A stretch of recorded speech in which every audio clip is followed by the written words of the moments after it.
Так, ассаламу алейкум ва рахматуллахи ва баракатуху.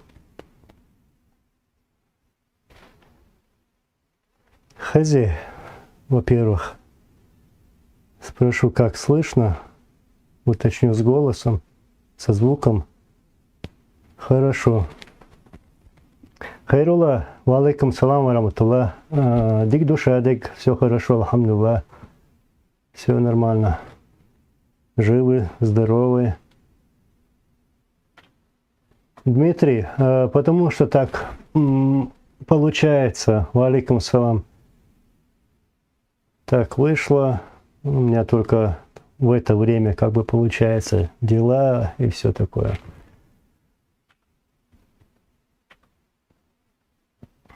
Ва алейкум ассалам.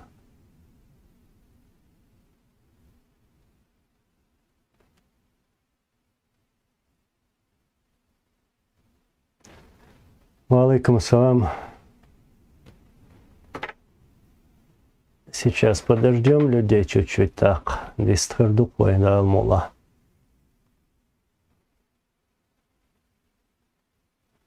Ва алейкум ассалам. Турпал.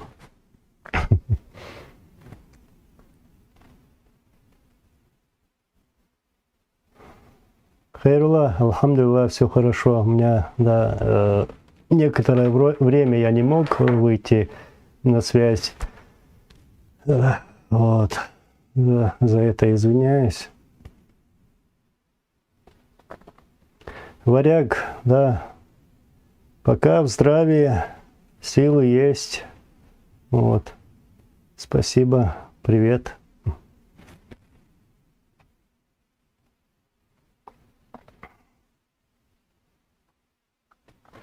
Ва алейкум ассалам. Масобу соптаглаву. Давид, да, вот именно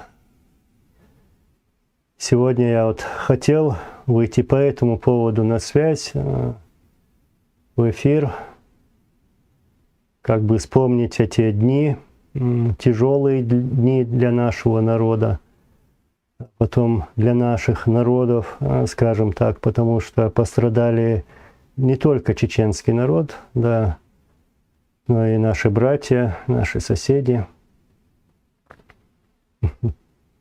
Хайрула, ну да.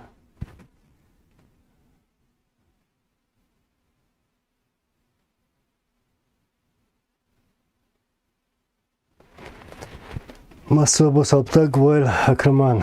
Дейлер машалхуил. Ну вот по этим событиям 94-го года, когда российская армада вторглась на территорию Чеченской Республики Ичкерия. Это произошло как раз-таки после 26 ноября.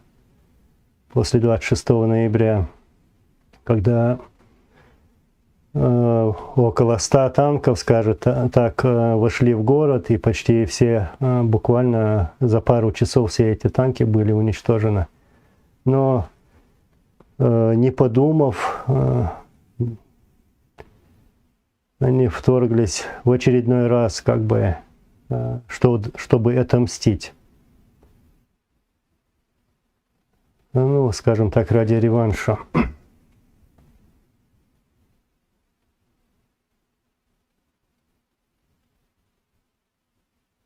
В войнах, да, вот ты сейчас говоришь, именно вот эту тему я хотел бы затронуть, а то мы говорим всегда танки вошли в город, танки истребили, десятки танков, сотни танков истребили, да, так и есть. Но именно авиация. Ты пишешь, российские войска перед вторжением в Ичкерию начали бомбить территорию Ингушетии.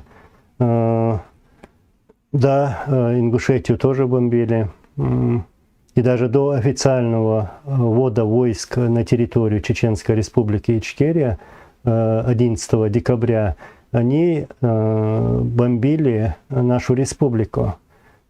скажем так, что авиация, российская авиация была задействована еще с сентября 1994 года, еще за пару месяцев до официальной даты как бы начала войны. Республику, и в то время обстреливали, я помню, из вертолетов, как они летали, там обстреливали наши аэродромы в Калиновской, Ханкале, аэропорт имени шейха Мансура. Вот. И уже 26 ноября стали поднимать в воздух самолеты-штурмовики, бомбардировщики. И в начале декабря, вот с 1 декабря я помню, как они уже начали бомбить бомбами. Первые удары, насколько вот я помню, были произведены в Старопромысловском районе, микрорайоне, где-то в стороне Сунжи, Старой Сунжи, я помню. Ну вот. В войнах ты спрашиваешь, у ВВС вчера и были боеспособная авиация. У нас, у Ичкерии, было 113 самолетов. 113 самолетов и 1-2 вертолета Ми-8. Эти самолеты, 113 самолетов, были чешского производства Л-29 и Л-39. Это были учебные самолеты. Хотя Россия и их пропаганда преподносила, что у Дудаева есть боевая авиация, и он может применить ее. У нас не было такой авиации, чтобы какой-то самолет мог бы взлететь, куда-то долететь и что-то бомбить. Единственный наш самолет, ну, как сказать, который мог взлететь, был сбит в районе села Горогорское еще в октябре, в начале октября это было. Они сбили этот самолет Л-39 из ПЗРК, ракеты «Земля-воздух». И погибло 2 летчиков. То есть у нас не было такой боевой авиации. И этот один самолет сбили, и все на этом закончилось.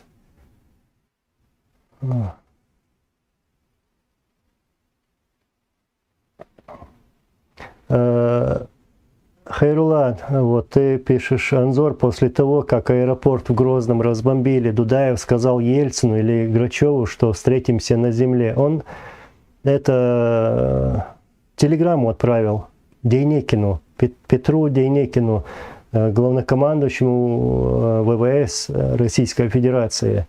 Ну, так и сказала: поздравляю с победой в воздухе, но встретимся на земле. Вот какую телеграмму отправил наш первый президент Джохар Дудаев.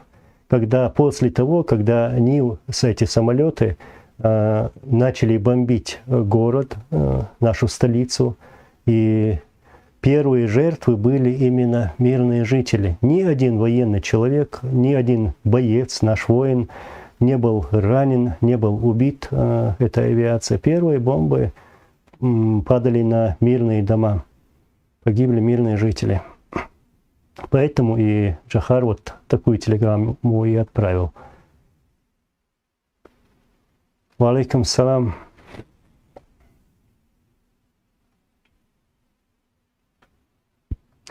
Давид, как ты пишешь, давайте вспомним фамилии кремлевских бандитов: Грачев, Ерин, Степашин, Шахрай, кто там еще был. Ну, действительно, кто там еще был, там куча генералов, целый генштаб российский воевал против чеченцев, как будто они воюют как против какой-то империи, не знаю, против какого-то большого государства, у которого есть ВВС, у которых есть ПВО, ракетные войска, артиллерия.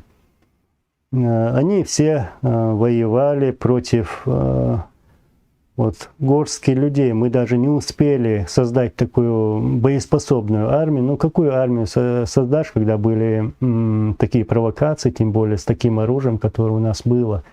Именно это автоматы, пулеметы, Максимальное, что у нас было, это пару штук зенитных ЗУ-23, зенитная установка.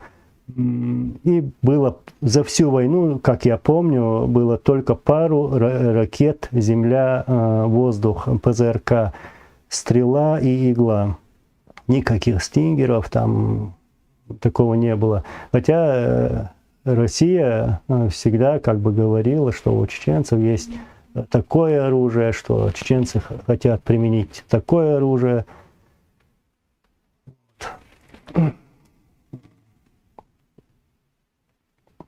Такие дела.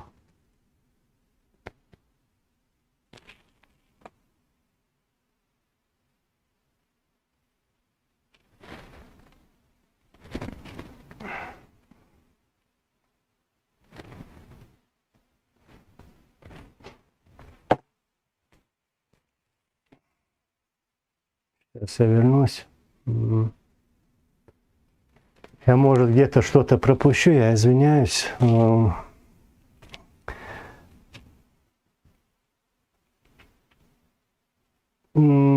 Валейкум салам, Руслан Шмол. Теперь, Шанзур, скажи, пожалуйста, какая Аслан Масхадов Далдек Алвуэлис, какая реакция была у него на события в Комсомольском? Ведь до сих пор непонятно, зачем они туда вошли. Ну, вообще-то, если так прямо сказать, я бы хотел бы затронуть именно тот период, сегодняшний день, 94 года, как такая армада вторглась в нашу республику, а события в Комсомольске, да, это трагическая дата нашей истории. Погибло очень много людей. Они стерли с лица земли это село вакуумными бомбами, вот, кассетными бомбами. Погибло много мирных жителей и наших воинов. Далдекал больше массо.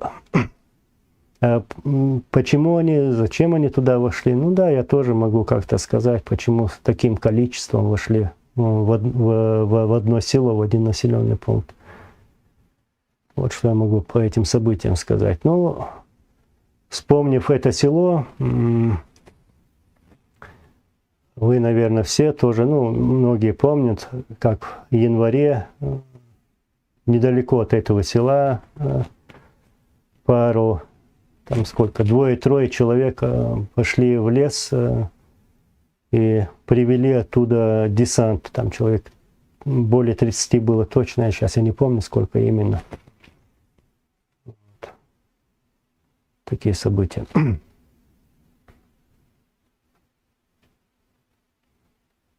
Давид, наводить конституционный порядок взялась Майкопская бригада, от которой ничего не осталось в феврале 95 года.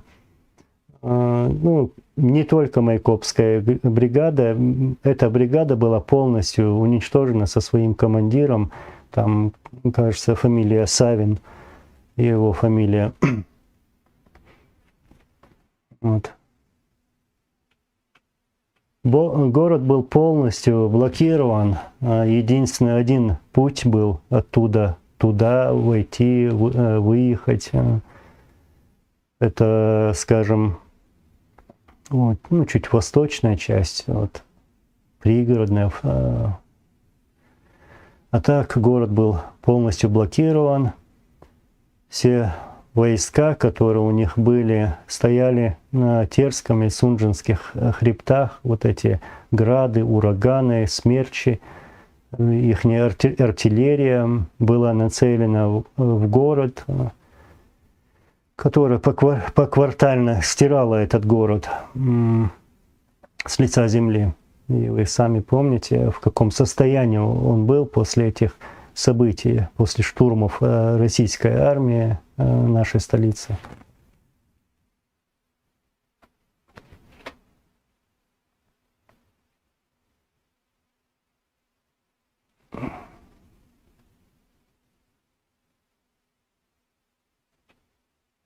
Геринг, Мюллер, сейчас.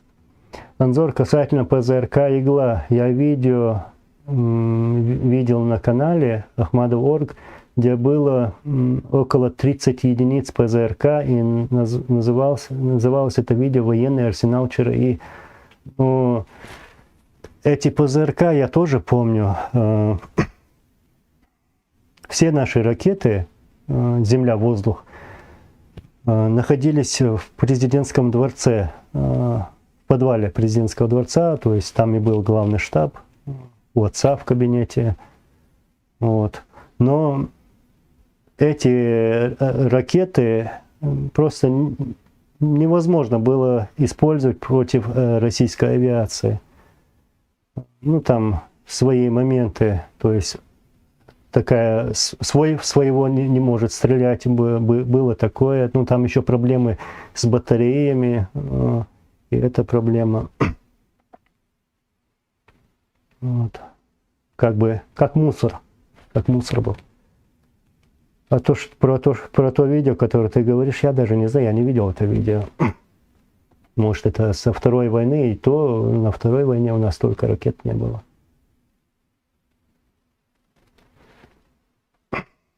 Валейкум салам. Тема эфира сегодняшний день, но 94-го года, когда Российская империя, да, российское государство вторглось на территорию Чеченской Республики и стало убивать чеченцев.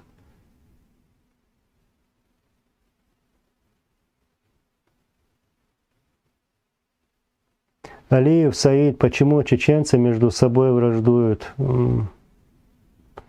Мы не хотим ни с кем враждовать, не хотим мы. Чеченцы, именно чеченцы, не враждуют. Ну, есть какие-то там отщепенцы, которые продали свою душу, себя этим оккупантам, этим варварам. Они для нас не чеченцы.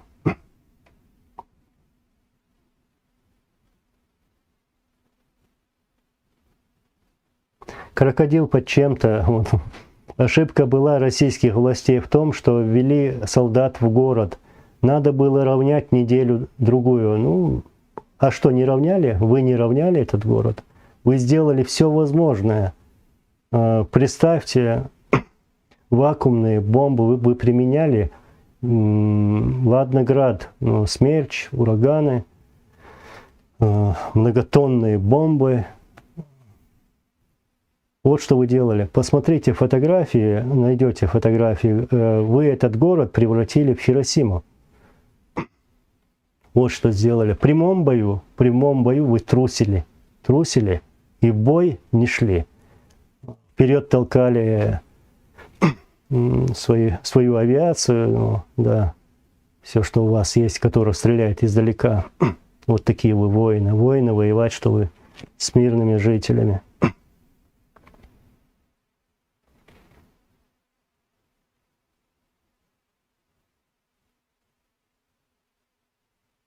Давид, да, у них система свой-чужой. Ну, поэтому и это был просто мусор, вот эти ракеты, которые там находились, и не могли использоваться вообще против их самолетов. И те самолеты, которые были сбиты, сбивали из пулеметов в основном, которые были установлены на машины, там, на холмы, в горах. Вот. Так, я помню, это было в 94 году в ноябре на Катаяме. Оппозиция хотела взять город. И кто были их лидером? 26 ноября так называемая оппозиция, эти бандиты, вторглись в город, сев на российские танки, посадив туда экипажи элитных воинских частей Кантемировской, Таманской дивизии танковых. И вторглись в город. И буквально все эти танки были уничтожены. Кто был их лидером? Лидером был Ельцин. Ельцин-Грачев.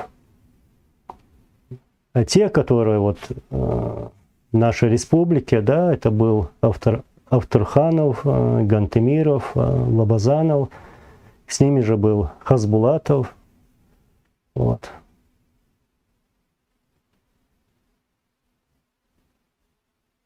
Валейкум салам, Уильям Волос. Мой близкий родственник погиб в Первую войну в 95-м году. Карачаевец, Кипкеев Мурат, похоронен в Сержанюрте. Брат, я не знаю, какими словами, вот у меня просто слов не хватает, чтобы поблагодарить тех наших братьев, вот, их родственников, вот, что вот такие вот наши братья пришли к нам и помогали нам. Иншаллах, они все будут в раю. Иншаллах, баракаллах.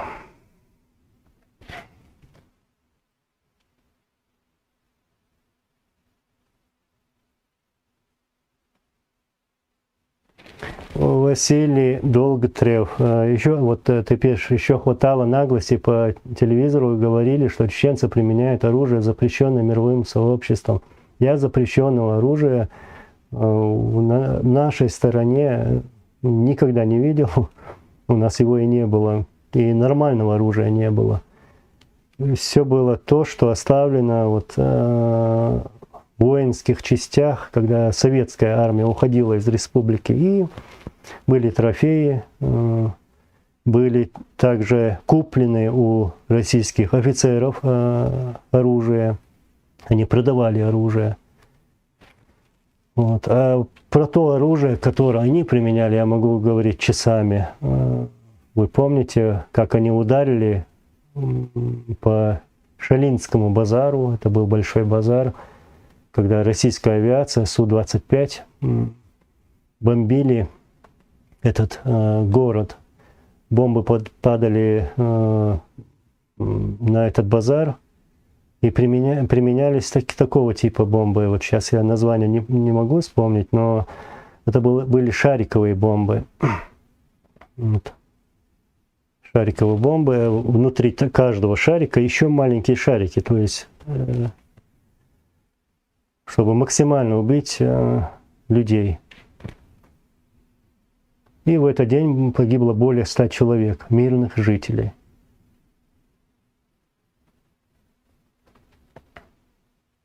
Геринг Мюллер Муцураева,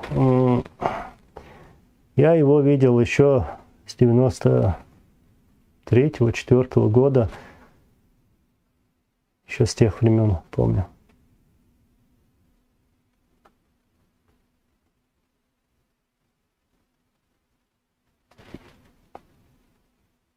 It's said about him that he cannot control.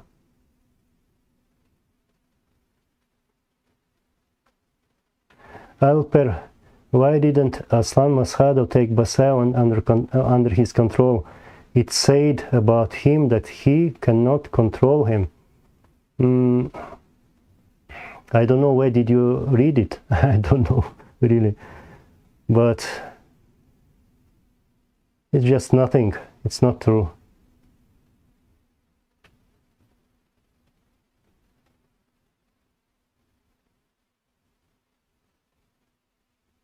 Крокодил под чем-то, только сейчас понял. Действительно, ты крокодил, ты под чем-то.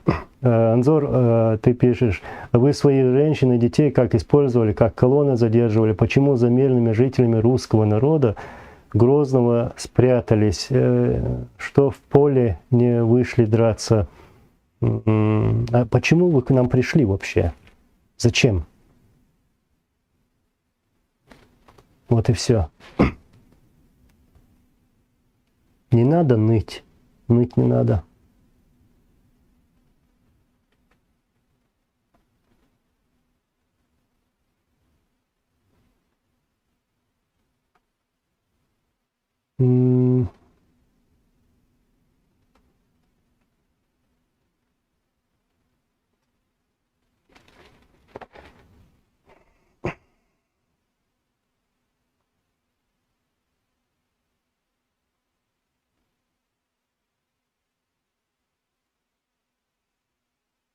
Ва алейкум ассалам ва рахматуллахи ва баракатуху.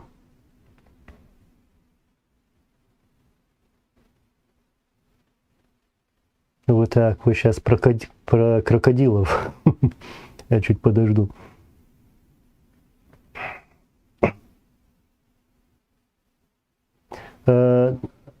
Давид, Анзор, помнишь правозащитника Ковалева? Интересно, он живой еще? Ну, на данный момент я не знаю, если честно. А так, я его помню с 94 года, когда они первый раз приехали в нашу республику, как мы их встречали. Ну, я рядом с отцом был и помню его, как он приезжал, как приезжали российские депутаты, правозащитники, как они просили отдать военнопленных, которые были взяты в плен 26 ноября. И все эти пленные были выданы нашей стороной этим правозащитникам, депутатам. Дастан, алхамдулилlah, все хорошо. Алхамдулилlah.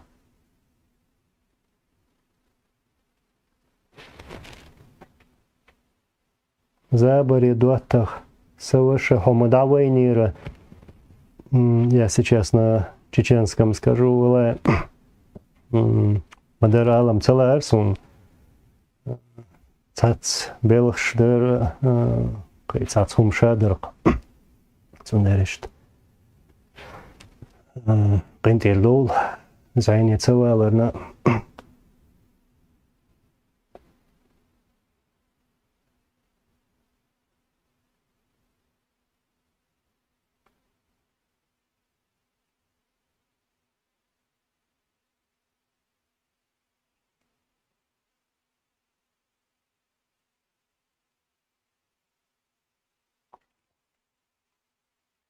Alper, you answered now. Now I saw it. I'm sorry. No, it's okay. You can ask me whatever you want. No problem.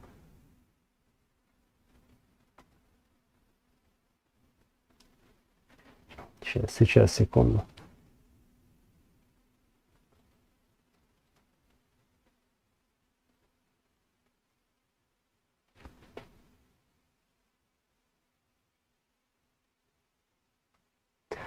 Война вчера, Анзора, что чеченская сторона получала взамен на выдачу военнопленных?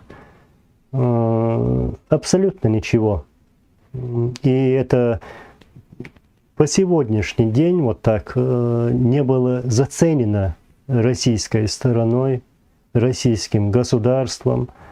Им надо просто сесть, взять эти списки и подсчитать, сколько человек мы им выдали. Это огромное количество тех молодых ребят. Мы в то время говорили ребята, а сегодня мы скажем эти люди, которые пришли нас убивать, убийцы, а мы их выдаем. Они убивают наше мирное население, а мы их выдаем. Вот что происходило. Тому есть факты, а взамен мы абсолютно ничего не получали. Эти бомбы, эти кассетные бомбы, вакуумные бомбы, зажигательные бомбы. Вот что мы от них получали. Сегодня об этом не говорится и не вспоминается.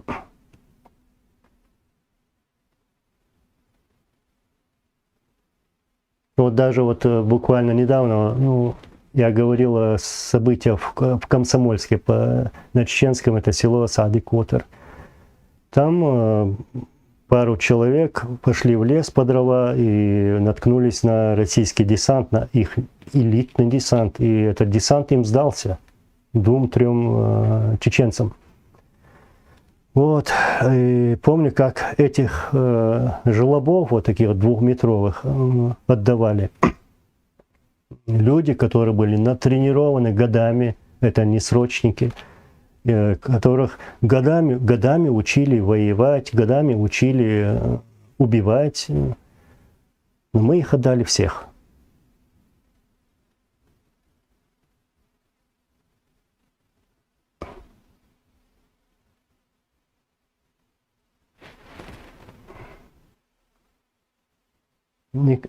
Никола, так, Анзор, скажите, пожалуйста, на данный момент сколько чеченцев в мире?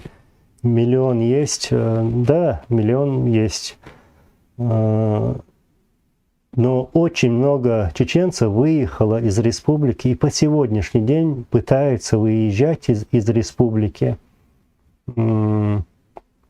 Никак не могут смириться с тем режимом, который там находится сегодня, российским режимом, оккупационным режимом.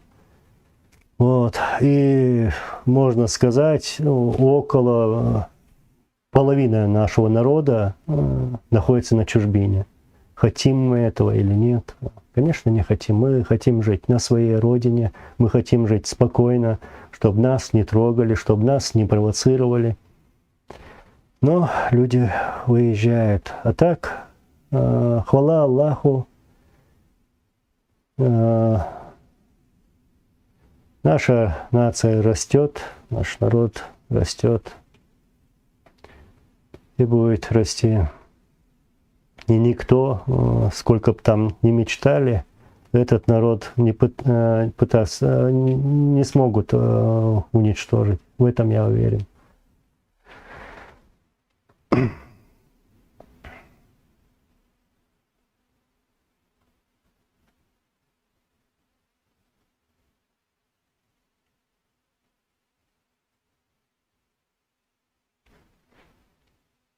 В войнах, опять про военнопленных, так, выдавали только солдатов, призывников или не только? Вот как я сейчас говорил, это были не солдаты, срочники, двухметровые такие амбалы, вот, которых годами вот так учили убивать людей, вот их даже отдавали. Наемников отдавали. Офицеров тоже отдавали. А они, российская сторона, вот это государство, даже боится, не хочет выдавать тела убитых. Тысячи чеченцев.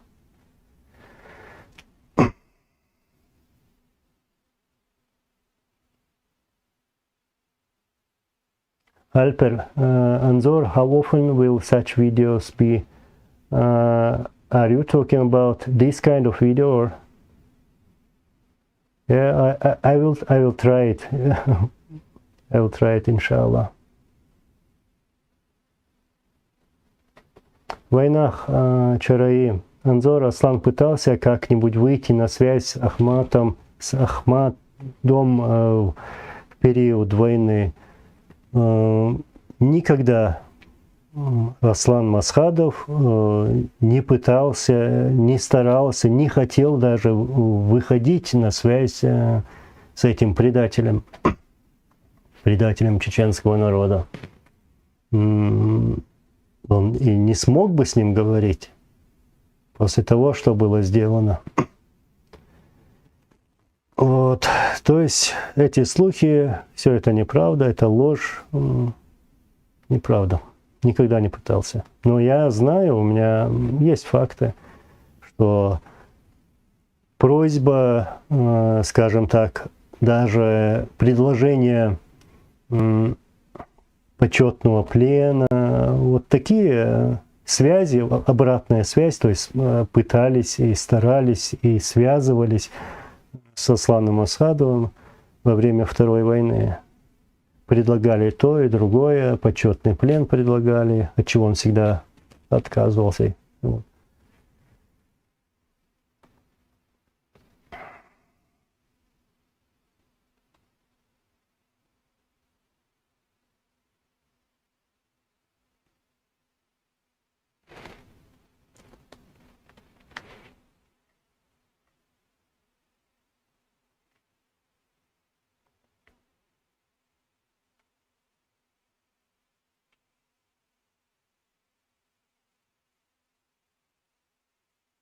Василий, насчет фильма ты спрашивал, я как раз искал этот комментарий, я помню, что я пропустил. Анзор, а ты не думал снять документальный фильм часа на 2? Все про Аслана Масхадова, биографически, где родился, учился и так далее. Было бы очень интересно. Думал. Сделаю, иншаллах, сделаем. И по этому поводу я с каждым днем, скажем так, я нахожу больше людей, больше сторонников, больше таких людей, которые пытаются как-то помочь и в советах, и, скажем так, и в материалах, видеоматериалах. Буквально недавно мне прислали кассеты, видеокассеты. Вот. И нам все-таки надо как-то все это сохранить. И раньше в эфире я об этом говорил, что нам все происходящее сегодня, будь это формат фото, будь формат это видео, высказывания даже, потом они просто будут бесценны для нашей истории. А насчет фильма, иншаллах, все будет.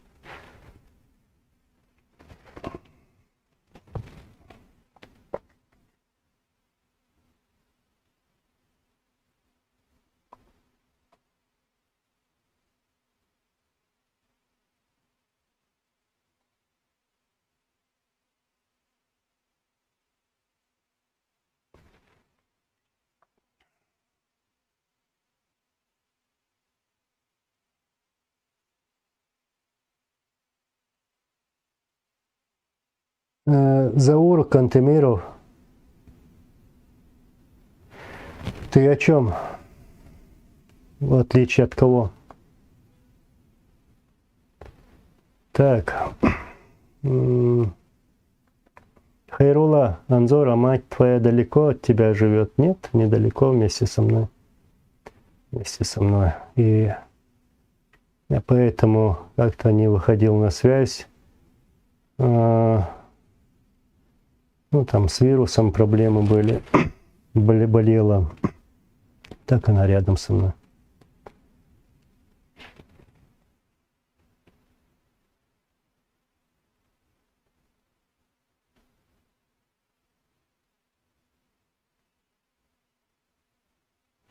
Дастан, почему Масхадов не судил Басаева по тем вопросам, где он был не согласен, например, Беслан как президент? Но, Дастан, слушай, у республики идет оккупация, война. Война идет. Вот. А ты можешь вот такой вопрос задать, например, по отношению к Грачеву, да, вот, или там Ельцину, или Путину? Вот почему то, что они совершили, не совершил никто? Они убили своих граждан, вот, взрывы домов в России, 99-й год, ФСБ взрывали эти дома. И то, что они убили своих заложников, я про Беслан, это они убили. Они и спланировали, они и убили. Приказ на штурм отдавал именно Путин. Без его приказа это не совершилось бы, такое убийство. Вот. Сколько десяток тысяч чеченцев было убито. Я лучше об этом буду говорить. Вот. Почему их не осудили? Грачева, Куликова, Пуликовского, кто там еще, Трошева и так далее, и так далее. Список большой. Их надо судить в первую очередь. Это они сделали из Басаева. Если вот кто помнит, например, Басаева, тот его помнит, например, 94-го года. Это был простой парень в то время. Если бы в то время, 11 декабря, я возвращусь к этому дню 94-го года, Борис Ельцин, президент Российской Федерации, не начали бы войну против чеченского народа, не произошло бы то, что произошло потом. Вот сама логика. Так что не надо нас винить в этом. Пускай винят в этом тех, которые обитают в Кремле. Валейкум салам, Хамзат Гилаев. и всем другим.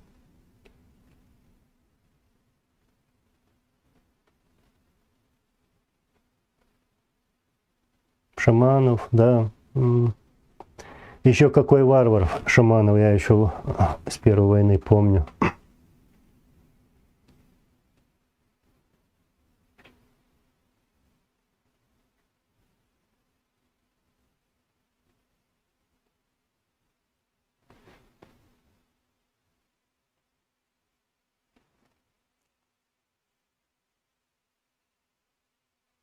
Хайрула, этих Трошевых, Грачевых, Ельцин, да, нету, но я в общем говорю, я просто подчеркиваю, называю их имена, которые виновны в убийстве чеченского народа.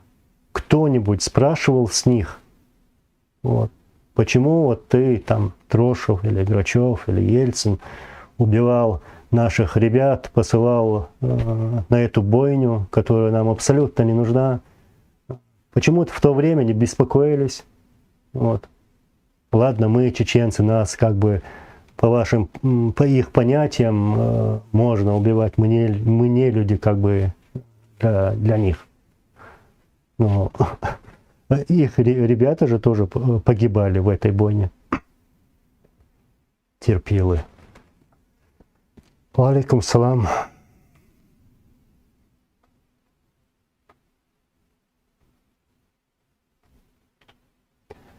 Мавлюд, поступки Басаева, в числе, где он воевал против Грузии, они ну, брат, слушай, после этого Россия воевала в Грузии. Вот. И вся эта провокация была начата той же Россией. Причем тут Басаев вообще? Басаев был там как доброволец, и об этом уже много раз говорилось, и уже можно забыть даже. Вот. Хамзат Эльм Султан, алейкум салам, иншаллах, сделаем, иншаллах. Иншаллах.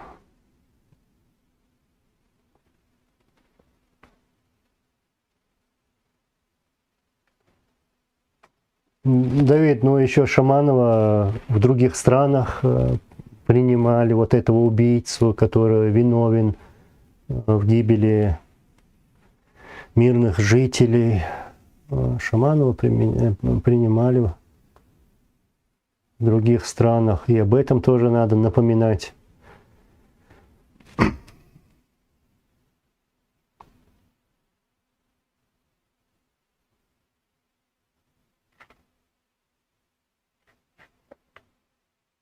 Ну, про вот, я читаю тебя, Сашина.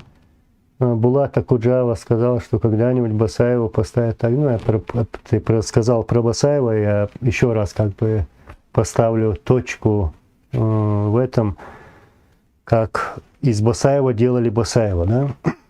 Это было до Беслана, до Нордоста, до Буденновска даже.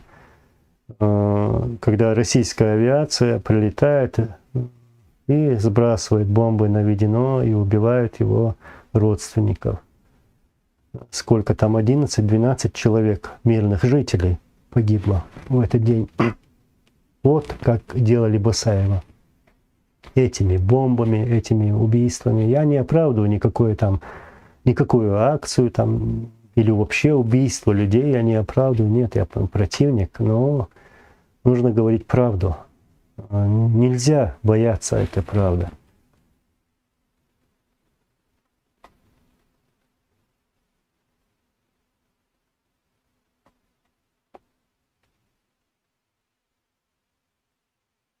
Умар 95. Где-то я тебя видел.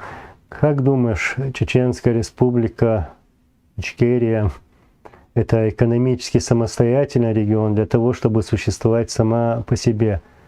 Если бы нас оставили бы в покое, мы бы жили бы лучше, ну, скажем, в той же России, но имеется в виду как бы на душу населения, вот так, если бы нас оставили в покое. Мы всегда умели выживать, даже в трудные для нашего народа времена, во время оккупации, во время депортации. во время чумы даже, как царские генералы, там, ну, в то время еще говорили, вот их даже чума не берет. Вот. Мы умели выживать. А экономически тоже не пропали бы. У нас есть соседи, хорошие соседи, наши братья.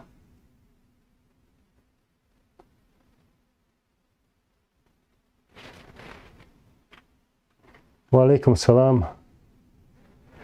Массабу салтагуал алаш.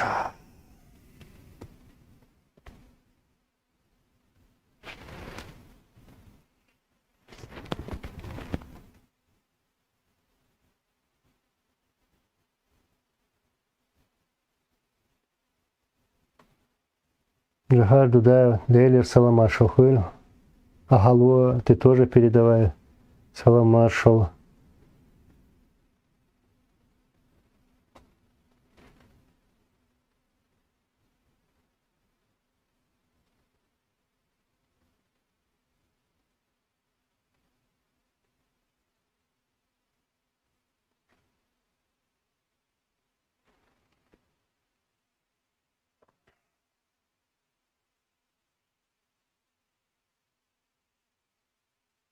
The Messenger. Анзор, думаешь, Дудаев согласился бы на такие условия признания независимости без войны?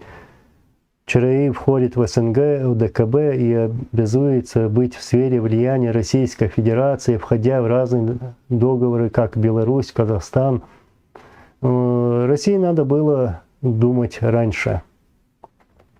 В то время, если бы Россия не начала бы войну, не стала бы убивать чеченский народ, не навязала бы эту войну нам, да, можно в какой-то степени можно было бы как-то договориться, да. И мы пошли бы тоже на какие-то уступки. Ну, в этом я уверен. Были там такие разговоры, моменты, но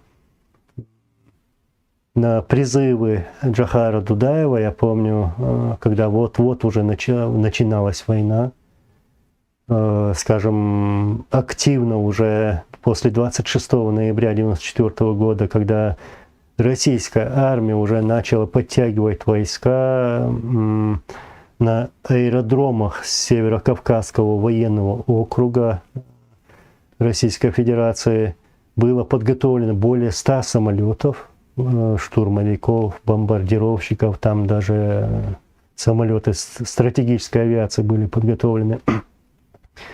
Ну, в то время Джахар просил встречи с Ельциным, и если бы такая встреча состоялась, то было бы сохранено много жизней, не было бы войны, и, может быть, мы тоже на какие-то уступки пошли бы. А сегодня другая ситуация. Россия уничтожила нас, уничтожила наш народ. Сотнями тысяч мирных жителей убили. Более 40 тысяч детей убили. Я не говорю про то, что там кого-то прикормили сейчас и кому-то в карман там копейку дают, чтобы он там жил хорошо. Сегодня на чеченский народ, сегодня он тоже как-то выживает разными способами. Вот. Но, алхамдулилlah, все по воле Аллаха.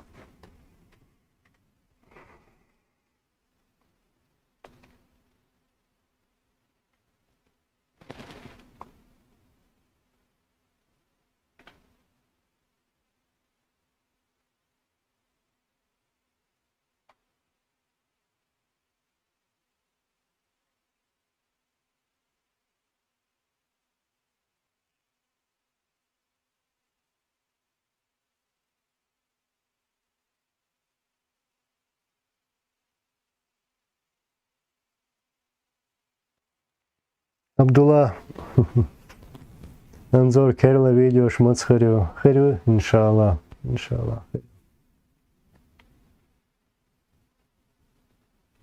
Ман, чечен, ну как ты пишешь, Чечня для них была маленькая не думали, что мы окажем такое сопротивление. Ну да, действительно, они думали, что мы при виде 100 танков, и опять про 26 ноября, что мы разбежимся, но это не произошло. Не произошло. Даже когда они использовали все свои возможные элитные там подразделения, войска, не смогли они вот в прямой схватке что-то сделать, даже метр пойти. Только после применения реактивных установок «Град», «Смерч», «Ураган», с применениями шариковых, кассетных бомб, вот, вакуумных бомб, герои.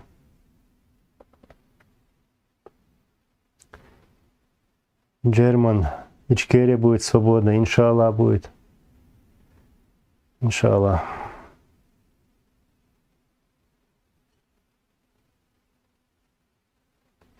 Мевлюд Анзор, не кажется ли вам, что причина поражения во Второй войне это была не мощь русской армии, а внутренний раскол в рядах ичкерийцев? Любой раскол в рядах это влияет, именно, особенно во время обороны, во время войны. Это очень сильно влияет.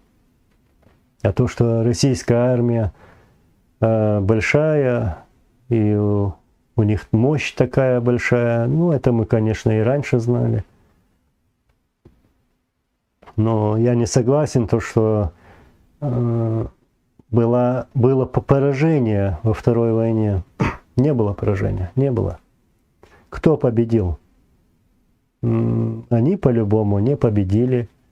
Сегодня, если так грубо говорить, Россия платит огромные деньги,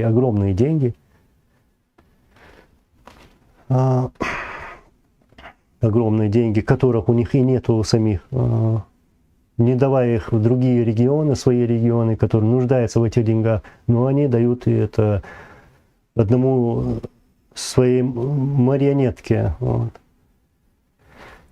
И сам факт, что такая огромная армия с применением такой силы, мощью, как ты говоришь, посмела, совершила, начала эту войну, это их поражение. Это их поражение.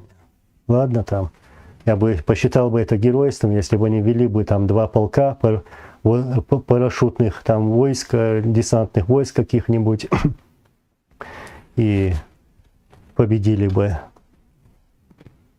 2 полками.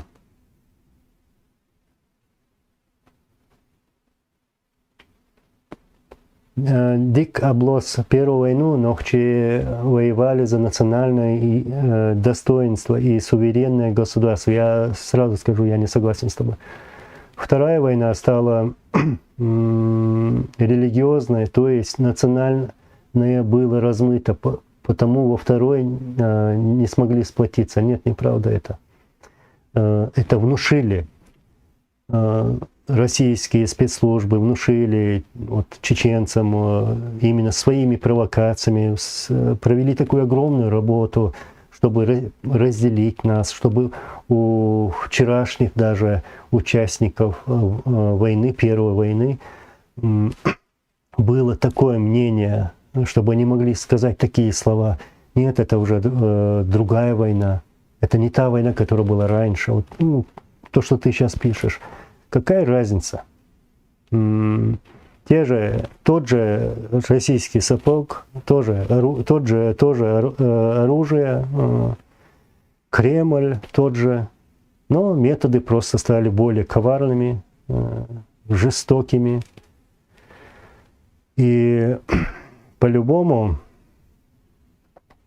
будь это война сейчас, будь это война 100 лет тому назад, 200 лет тому назад, я наше национальное как бы чуть ниже поставлю. Поставлю сначала религиозное, как ты говоришь, пишешь, религиозное.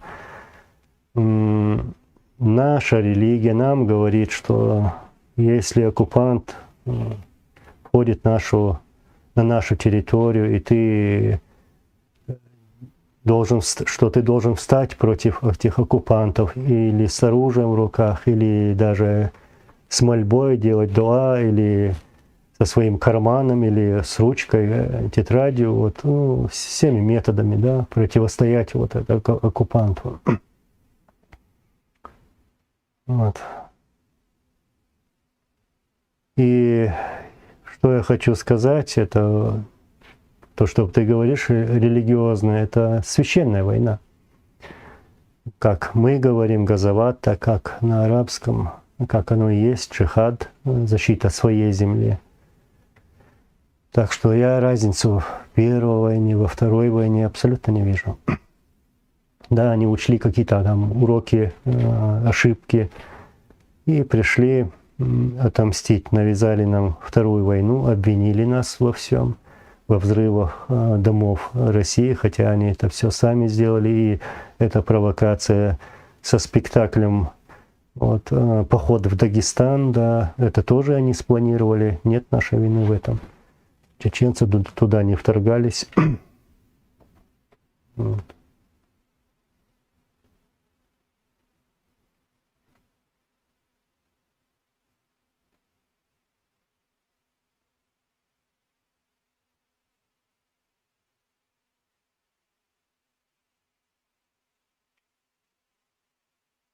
Ахмед Ибрагимов, как ты считаешь, почему Россия в свое время дала особый статус Татарстану, а Ичкерии нет?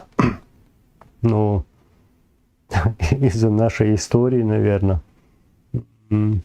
Мы требовали больше, мы хотели больше, потому что мы больше пострадали от России в целом в нашей истории. И мы знаем, что такое Россия.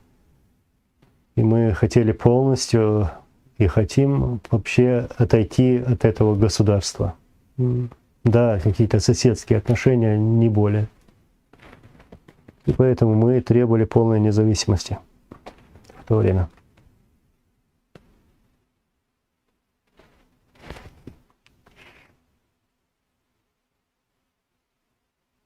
Дик Аблос. Сейчас я постараюсь тут.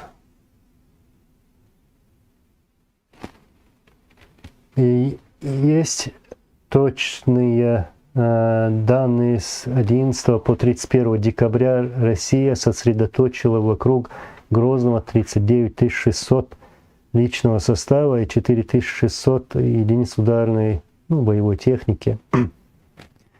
Даже у российских генералов ни у кого нет точных данных, сколько человек, солдат их участвовало в войне, сколько бомб они сбросили, сколько техники военной они использовали. Нет у них таких данных. И сколько даже потерь. И мы также со своей стороны тоже говорим примерные данные, потому что в то время делать учет тоже мы не могли.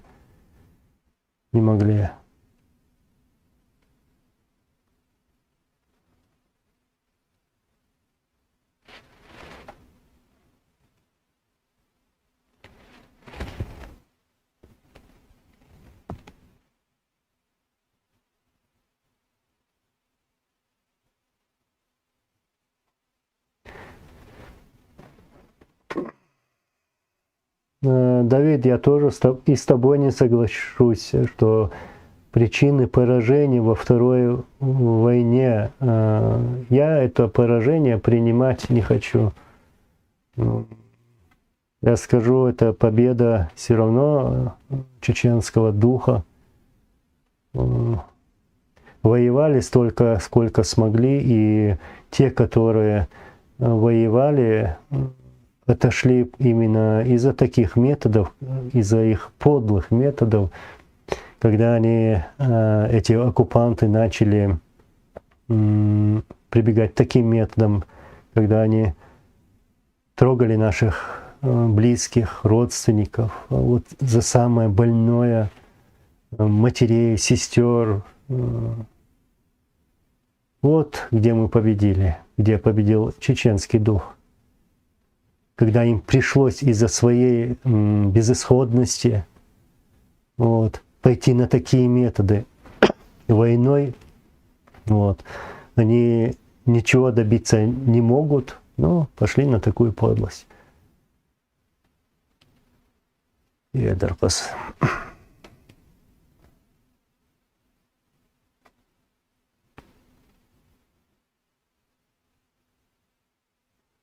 Хамзат, алейкум салам, değerli Salamaşoğlu.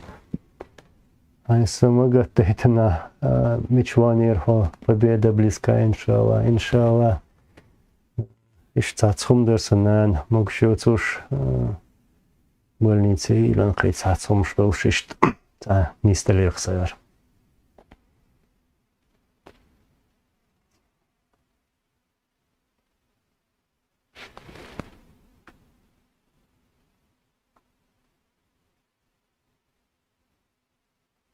Никакого радикализма не было. Это эти басни пускали ФСБшные национал-предатели. Ну вот именно радикалами как раз-таки были эти российские войска, которые могли окружить все село, как это произошло, например, в Самашке или Новой Алды, когда это село окружается и делают зачистку, проходится по этому селу, убивает мирных жителей, а те, которые спрятались в подвалах, закидывают гранатами. Вот где были радикалы.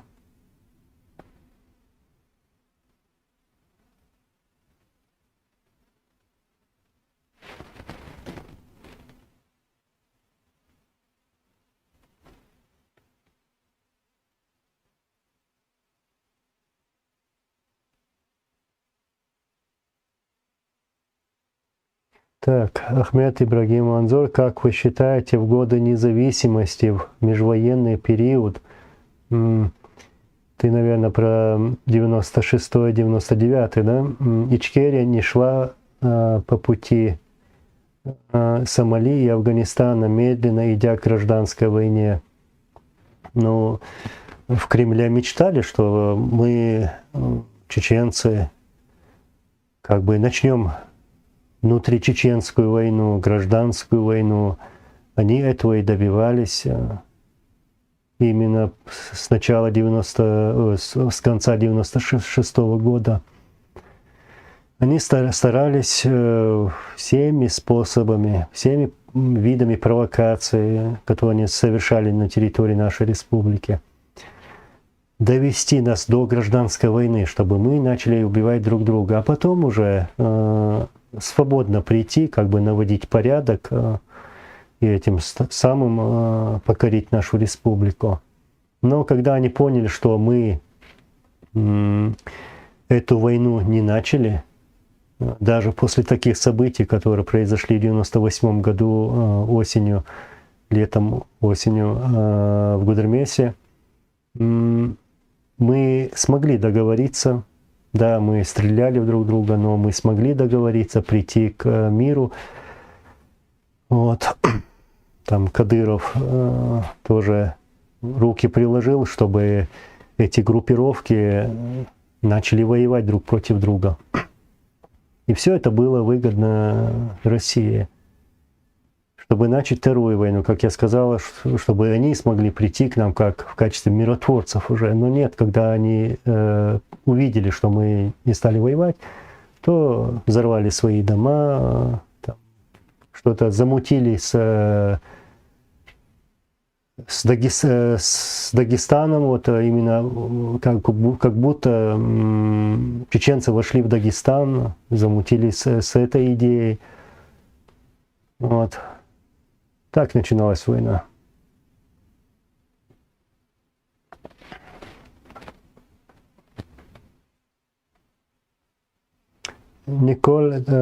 Никола Анзор, как вы думаете, сколько солдат Азербайджан потерял и сколько Армения? Ну, как я вижу, Азербайджан потерял не больше, чем Армения в этой войне. А так, сколько именно, сколько я это тем более говорить не могу. На таких данных нету просто. Билал, Аллах рейсхил, Аллах Лазар Халири, действительно, Лазар Халир. Рейсхил.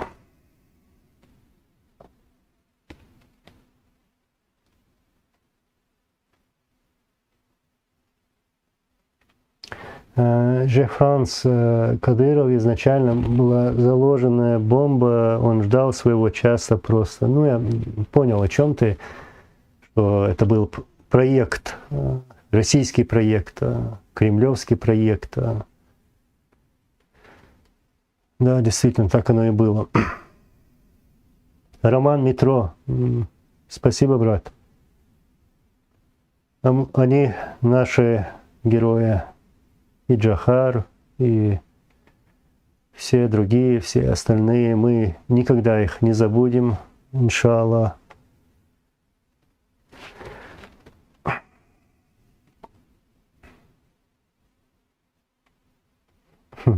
Василий Долгтрев, война дронов, раньше это была фантастика. Ну да, это раньше было. Сегодня технология, техника продвигается и появляются новые и новые виды, новые вещи, можно сказать, с каждым днем.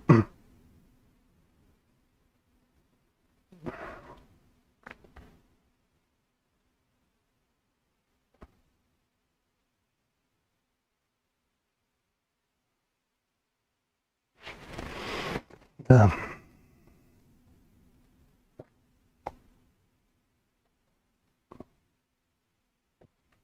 Hamzat Gilaev Deyla Duk işte Haldeg Sadicam Celārs un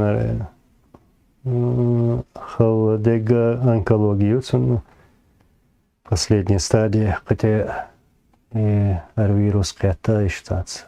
Bunda, хотя čādi rakcani. Izdikjo, alhamdulillah. Vēlreiz.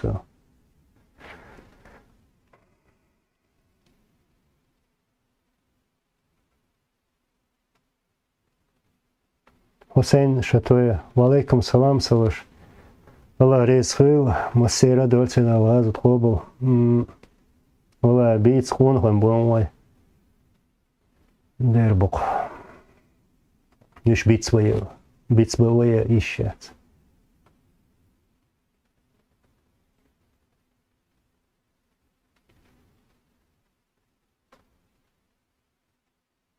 Азимут, Анзор, и все же разница в двух войнах была. Во вторую кампанию было влито Российской Федерации больше денег для подкупа. Также некоторые акции, проведенные ФСБ на территории, начали брать на себя кому не лень. Ну да, я согласен, но в первую, как бы до начала Первой войны, 1994 года, 11 декабря, Россия все-таки думала, что они смогут это решить там за пару дней, что при виде каких-то там 50 танков, 100 танков мы поднимем руки и сдадимся им. Но это не произошло даже после таких боев, после таких штурмов с применением всех видов оружия. Этого не произошло. И, конечно же, они начали ломать нас, обрабатывать нас изнутри. Разделили нас на разные группы. Кому-то дали деньги, другому что-то сказали, этому про этого сказали и натравили друг на друга. Вот что им удалось сделать на самом деле. А так, виновник этих бед, жертв, Российская Федерация, Кремль. За все эти потери в Чеченской республике, Дагестане, в Осетии, Ингушетии, Российской Федерации, все люди, которые погибли в этих республиках по вине России. Далхан Хажаев, Анзор, кто отравил Ахмада? Ты про Абдурханова, наверное. Есть имя этого человека, предателя, есть имя, был этот человек сегодня, его нет в живых.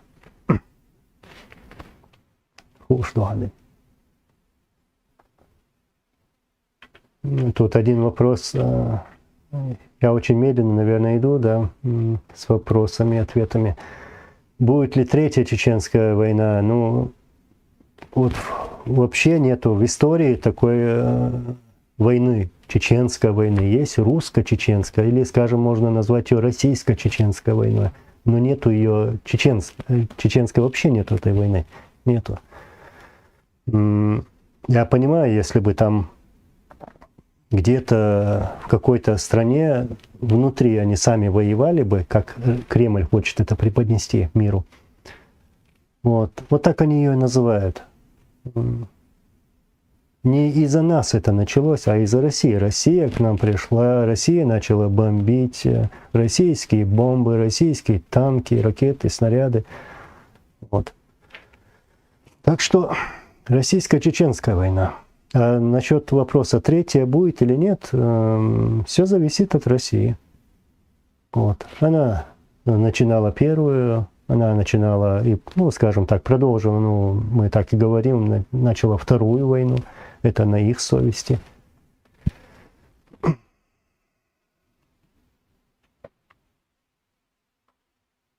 Как найти, как ты пишешь, Анзор дал маршал Дейл Рейсвелл. Дейл Рейсвелл Манчечен.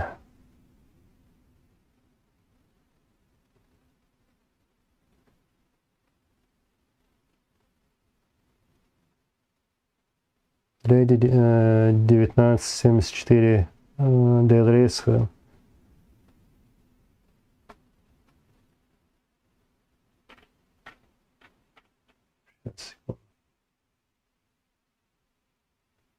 Дастан, вот ты пишешь, какие варианты воевать до последнего человека? Может, мир был лучше решением, был лучшим решением? Ты же понимаешь, что Россия не отпустила. Ну, Дастан, еще раз. Ичкерия не начинала войну против России. Никогда этого не было. Никогда. Если вам это говорят, если вы где-то это читаете или слышите, не верьте этому. Мы не шли войной на Россию, то есть это не от нас зависело. К нам пришли с России, и они начали эту войну. И не спрашивали, сколько она будет длиться, будет она до последнего чеченца или не до последнего чеченца. Не от нас это было, не от нас это зависело, и эта война была навязана нам. Вот. Я могу просто кучу фактов привести, просто это нужно время для этого.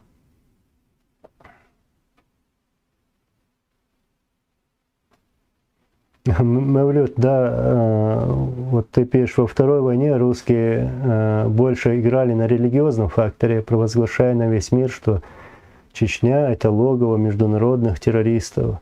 Ну да, помните события в Нью-Йорке, Соединенных Штатов Америки, когда вот были разрушены башни-близнецы, и даже это приписывали нам.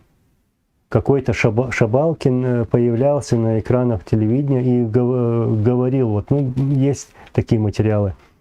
И он объявлял, что вот в таком-то селе Цоценюрт, Курчалой проведена спецоперация, и поймали боевиков, которые, возможно, причастны к этому событию в США. Что и у них были там, изъяли литературу по вождению Боингов, компьютерные там какие-то программы, на которых учатся летчики. И это говорилось. То есть нам приписывали все. И Афганистан, и Ирак, и Усаму бен Ладена, которого мы никогда не видели, и с которым никогда не имели никаких контактов. Вот. Все приписывалось российской пропагандой, чтобы очернить нас. И сегодня они продолжают своими методами, и сегодняшние их методы в Европе, когда они рады тому, что когда происходят такие провокации, как, я не буду их называть сейчас, все это, они-то и стоят за этими провокациями. Против всех. Аллах рейсхуил. Аллах рейсхуил. Масейдотил. Аллах азут побу.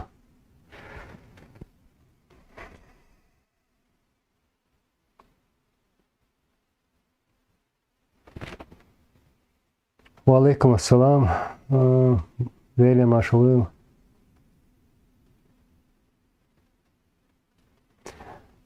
Валай, я извиняюсь, на чеченском тут написали Бамут Чараи, ва алейкум салам, Вели машалыл, WhatsApp, Лилу Швацк. Делрейс хыл, люш, там дик букуза, люш дик букейра, действительно, уровень онкологии, лечения, терапии, операции, что дик хырлы, в этом плане повезло, я думаю, алхамдулилlah, шлюш шауша хумдамда.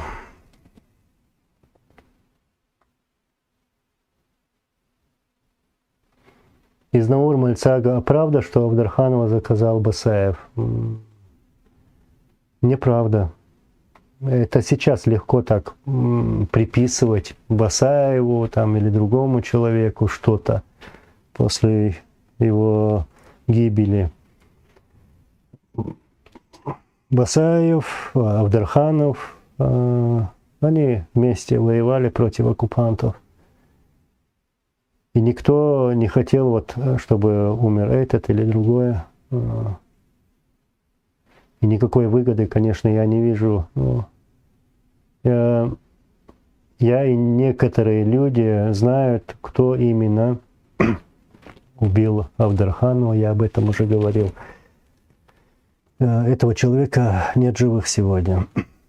Так что не Басаев убивал Авдарханова. Ну, правда, это было запущено тем марионеточным режимом, как бы говорилось также, что якобы Басаев сдал Масхадова, Басаев убил Авдарханова. Чушь какая-то.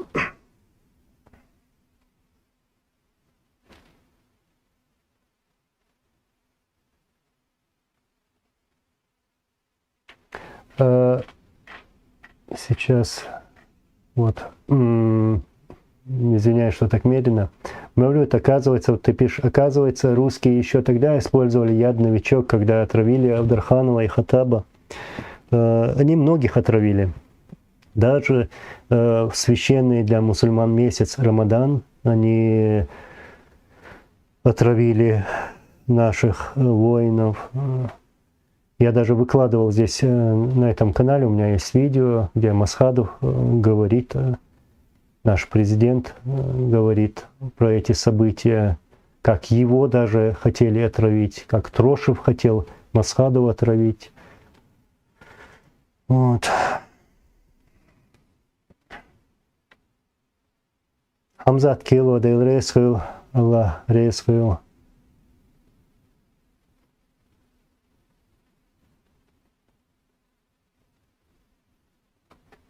Ну, ты про Закаева, да? Анзор, я много видел в соцсетях, как обвиняют Закаеву в том, что он уехал из Чечни, не боролся до конца и не умер. А почему? Все должны были умереть, да? Например. Скажи несколько слов об этом. Свой масса нахуил Закаев. Alhumdat, Yatanin Alhumadat. Masu din bisnasha Allah duk baha boyq. Yedu qasqi wedu. ويدعبون شيرا الله غازت قوبل دويق مصيرا.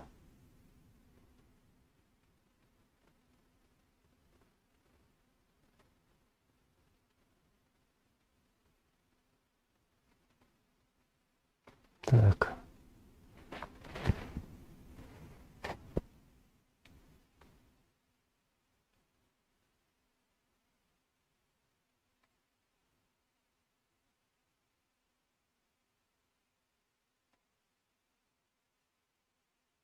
Как найти Шабалкин, помню эту рожу, да, физиономию.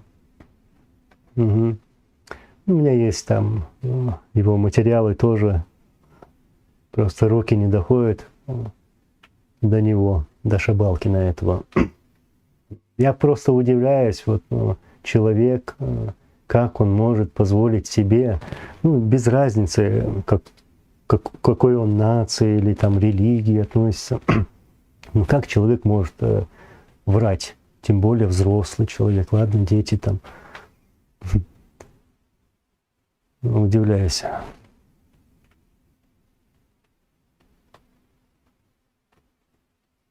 Новес. Кто вторгся в Дагестан? Люди вошли из Чечни и стали стрелять, кто они. А мне вот, знаешь, вот до того, как ответить на этот вопрос, мне интересно, кто ты. А так, кто вторгся, в кавычках, да? Мы это знаем, что это было спланировано Степашиным, он туда приезжал в Чебанмахи, кажется, до этих событий, и как это было запланировано. То есть я скажу коротко, все это произошло в Дагестане, все это было запланировано в Кремле, а те люди, которые были там, пошли туда на помощь тем группировкам в Дагестане, пошли на помощь в качестве добровольцев. Вот ответ.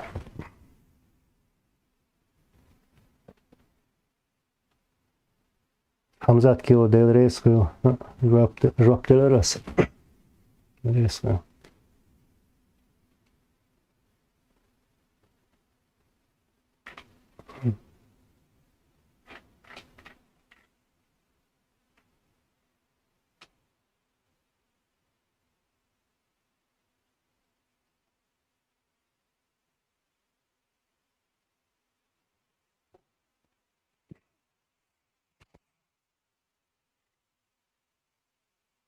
Валикум салам, Сармак.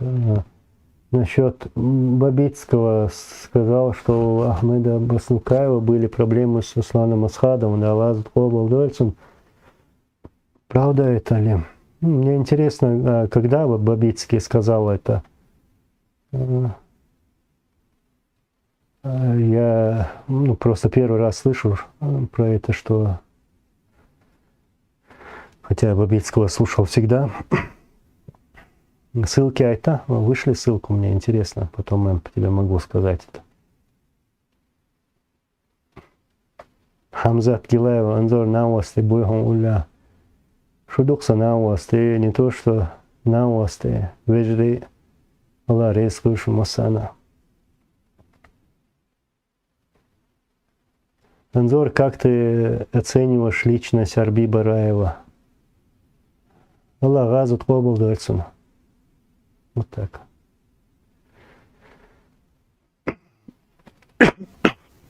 Извиняюсь. Вот отходит.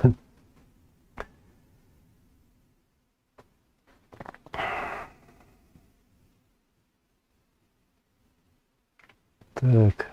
Если я где-то что-то пропускаю, то я извиняюсь, у меня просто все быстро прошло, когда я пытался длинные ответы давать.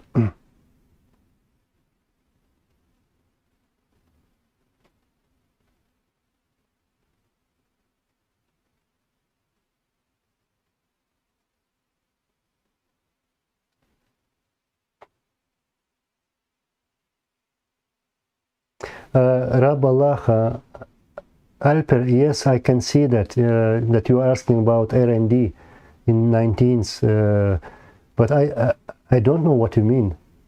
What is R&D? Can you please write it and can you explain it so I can answer you? I'm sorry for that.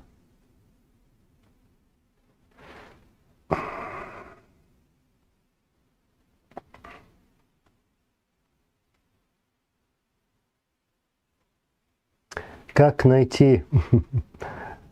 Ну, я понимаю, некоторые люди заходят, пишут там про Закаева, что или там про другого человека и пытаются что-то выудить, чтобы я что-то про кого-то сказал. Да нет, никогда не скажу. Никогда не скажу. Если я чем-то не согласен, ну, я это скажу по адресу, да, позвоню и скажу вот так, а не буду вот так это все выносить, да, и много моментов, где я согласен, есть такие моменты, где я не согласен, ну, и как каждый нормальный человек. Сидеть, говорить что-то друг на друга, это на руку тем, которые там радуются этому. Так что такой радости с моей стороны не будет. А в основном все будет хорошо, иншаллах.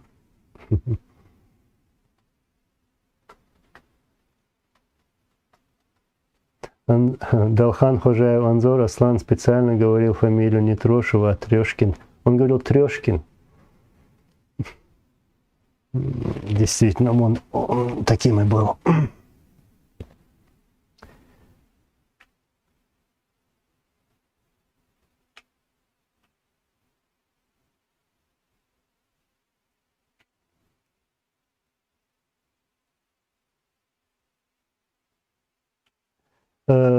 Азимут. Слабая оказалась разведка и контрразведка Ичкерии.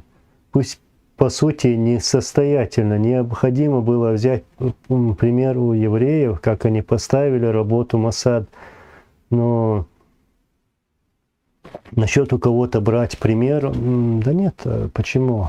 Никого даже примера брать не надо, но когда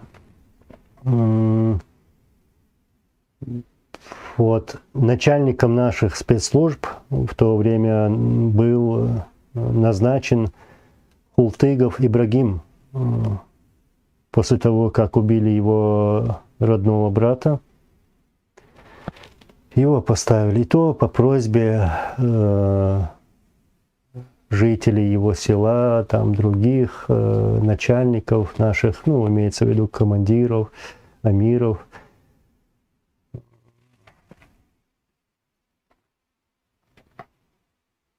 А теперь этот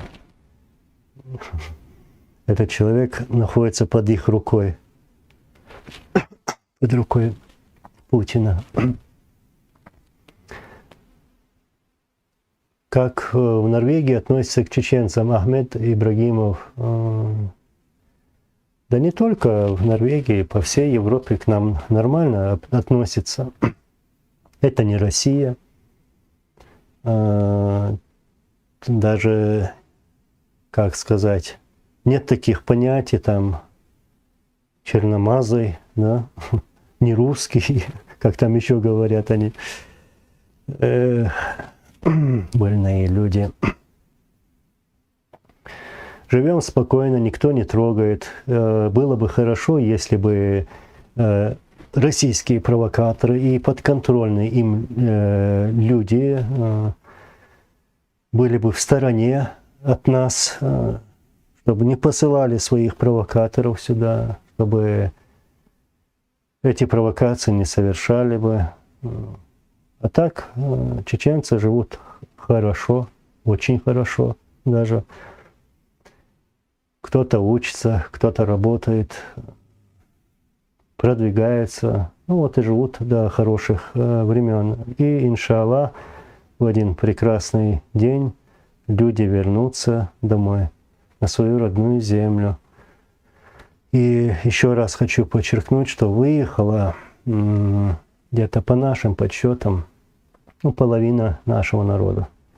И об этом тоже не надо забывать нам.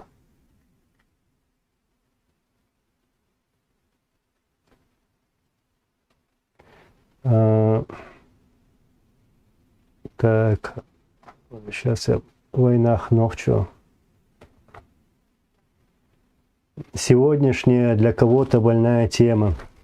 Анзор, как ты относишься к тому, что слова твоего отца об имаме Шамиле используются провокаторами с чеченской стороны для упрека в сторону дагестанской стороны? Брат, эти провокаторы есть везде, не только на чеченской стороне, да везде они есть, везде одинаковые. И я бы не хотел бы, чтобы такие темы поднимались, не ловили бы, как говорится, хайп на такой теме. Все то, что происходило, уже произошло 200 лет тому назад. Это было давно было. Сегодня другая история. Сегодня есть уже сегодня. Сегодня происходят такие же события. И сегодня нас убивают. Вот надо о сегодняшнем говорить. Нет, затрагивать там 200 лет тому назад то, что произошло. Да, Масхадов сказал это. Сказал. И именно такие люди, которые не пожалели себя в войне, могли что-то говорить, а не те, которые что-то видели, не видели. Вот. И я еще так как бы добавить к этому скажу, что Масхадову предлагали почетный плен. И он несколько раз, я знаю, в какой форме, какой человек это передавал. Этот человек жив сегодня. Что предлагалось, он отказался от этого. Вот затрагивать эту тему, то, что произошло 200 лет тому назад, нет, я не хочу, если честно. А так лучше говорить нам о том, о чем есть у нас сегодня. Сегодня у нас происходят такие вещи, скажем, на Кавказе, в наших республиках, что нас опять разъединяют, именно вбрасывают такие темы, например, другие темы, земельные темы. У кого-то столько-то земли больше, а у этого меньше, например. Да? Это земля наша, это не ваша, это наша. Вот как бы так. Нельзя эти темы трогать. На что? Земли не хватает, что ли? Надо идти как-то сближаться всем кавказцам, строить вместе, строить будущее, чтобы ни один варвар не посмел трогать нас, травить друг против друга, вот, чтобы мы начинали войны, убивали, спорили. Надо, чтобы кавказцы были едиными. К этому надо идти. Вот эти темы надо поднимать. Аллах нам это говорит.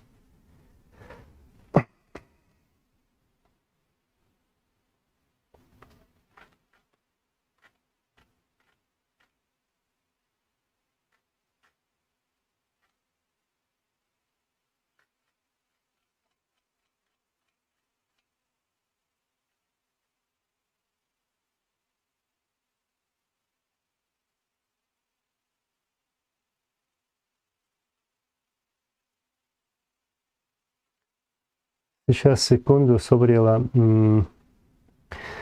Мухаммад Джамал, да, кажется, ты, да. Валикум салам. Анзор, если есть возможность, можешь сделать передачу биографии братьев Гакаевых?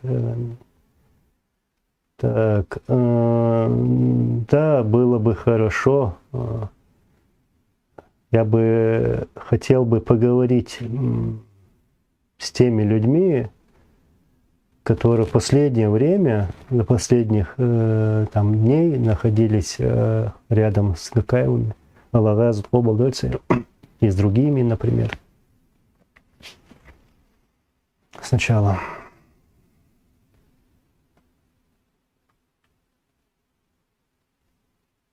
Хамзат Гилаев, да, мол, Аделрейскую выедал, что...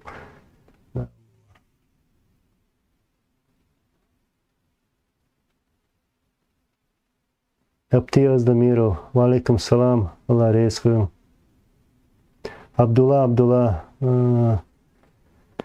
deva ins oliju to karantin akhir.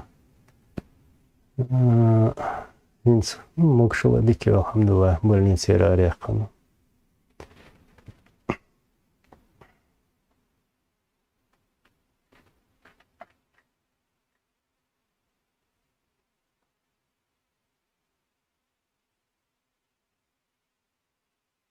Мухаммад Джамал, так, сейчас, секунду, если нужно, я могу тебе видео и фото скинуть, и лично о них рассказать. Ну, будет хорошо. Вот такой формат мне нравится, когда вы сами проявляете такую активность.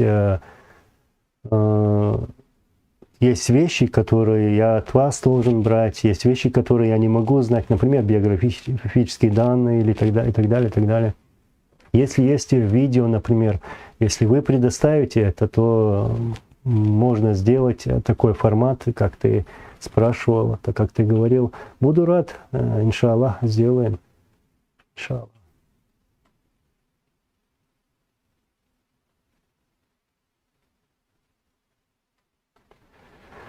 Мавлюд, опять имам Шамиль. Ну, ладно, это твое мнение. Каждый человек имеет свое мнение. И если кто-то скажет там Джахар Дудаев или Масхадов, там Аслан не герой, ну и что? Пускай так считает человек, и все, оставьте этого человека. Им есть люди, которые будут считать имама Шамиля героем. Есть люди, которые будут считать его не героем. Ну и что? И все. Просто надо так оставить это, не трогать, не ковырять эту тему.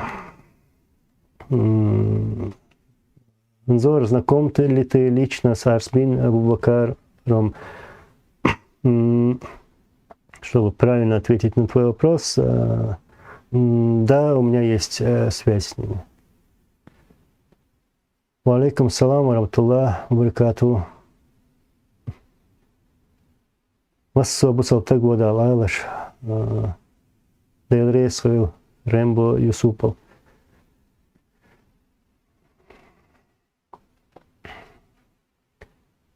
Так, опять же, я хочу возвратиться к теме, про которую мы начали, и уже как бы завершать с эфиром. Это уже долго, да. Я занимаю и ваше время, и поэтому как-то буду заканчивать. Аллах рейс массана. И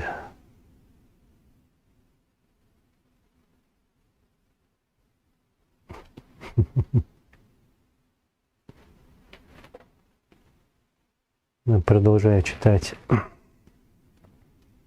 Ну вот, если бы Российская Федерация не начала бы войну 11 декабря, то есть, скажем, сегодня, еще 5 минут осталось до 12. Если бы они не начали бы войну 11 декабря 1994 года, то не произошло бы тех ужасных событий, не погибло бы столько людей с их стороны, с нашей стороны. Конечно, страдали мы, чеченцы в основном. Вот, сотни тысяч убито.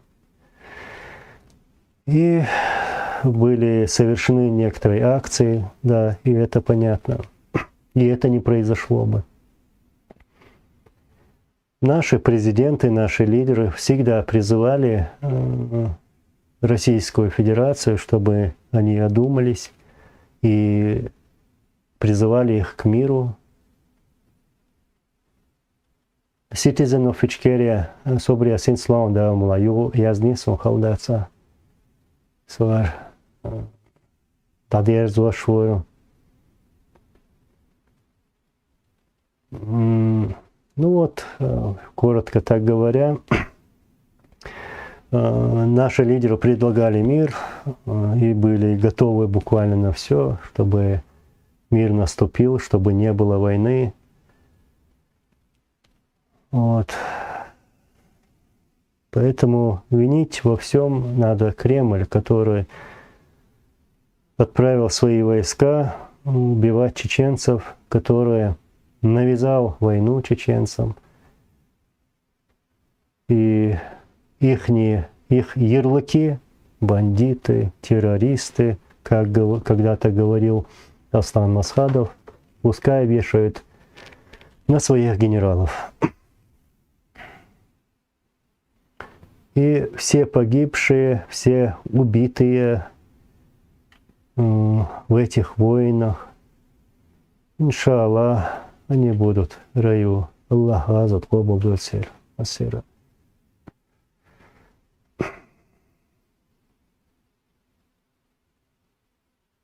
Так, Citizen of Ичкерия, вот я тебе обещал ответить. Так, русско или российская Чечения? Твой вопрос это ко мне?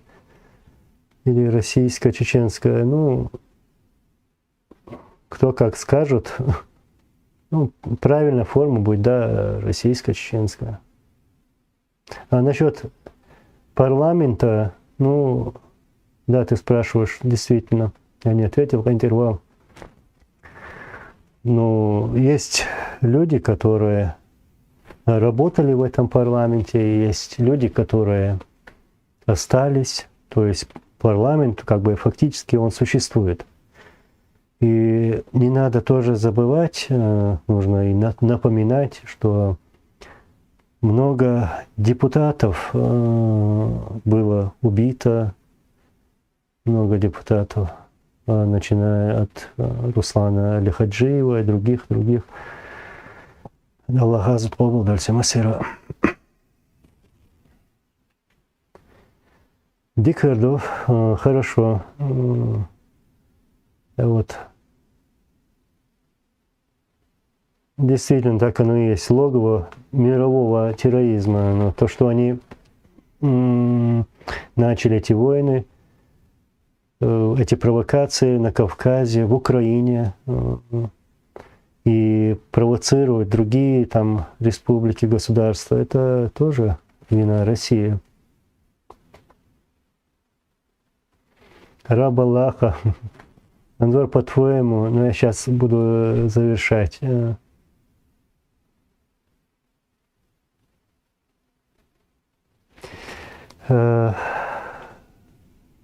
По-твоему, что может стать искрой возрождения нашего государства Ичкерия? Все по воле Аллаха. И это произойдет, это случится. Кто бы там хотел, не хотел бы, это все равно произойдет. Государство Ичкерия существует, и полностью убить они это государство не смогут. Хотя было много провокаций, но мы даже теряли наших лидеров, президентов во время этой войны.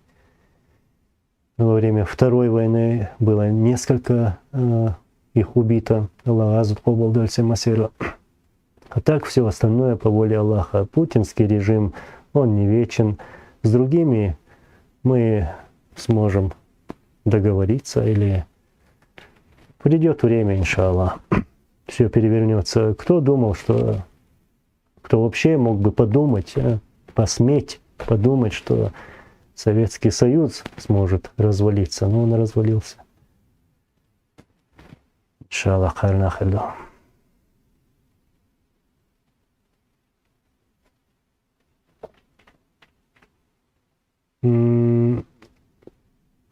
Грозный Чечени, что и как, или вообще ведется ли какая-нибудь политическая борьба насчет возвращения государства Ичкерия своему народу с мировыми организациями?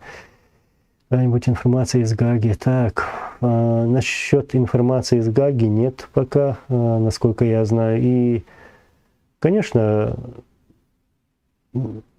такая работа ведется, даже мы вот сейчас вот разговариваем, общаемся, это все в пользу нашей борьбе. Это и есть политическая, но и, правильно сказать, информационная борьба. Вот. Ну, иншаллах, мы станем на ноги, и возрождение будет. Иншаллах.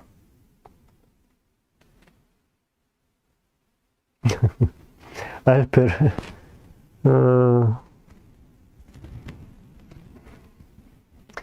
you are asking about 19th again. It means research and development.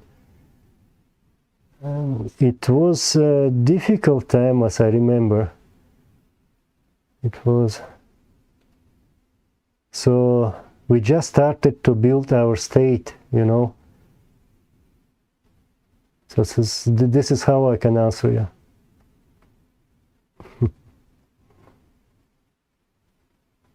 And then Russians, they started the war in 1994.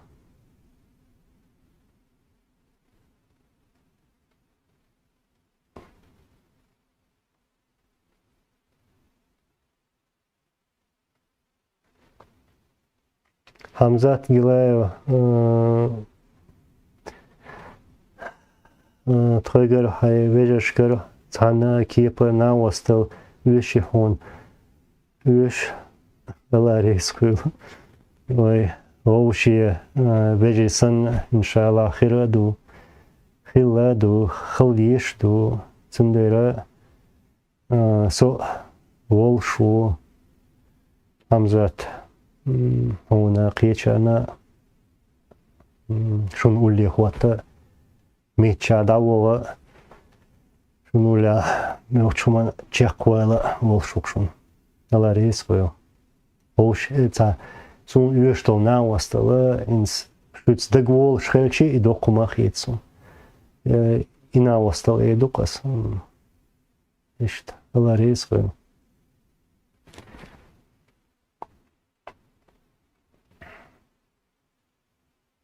Маулит Анзор, здоровья вам и вашим близким. Баракова, спасибо, брат. Пусть Аллах хранит нас всех, иншаллах. Иншаллах. Аллах рейсхур Хамзат Гилаев.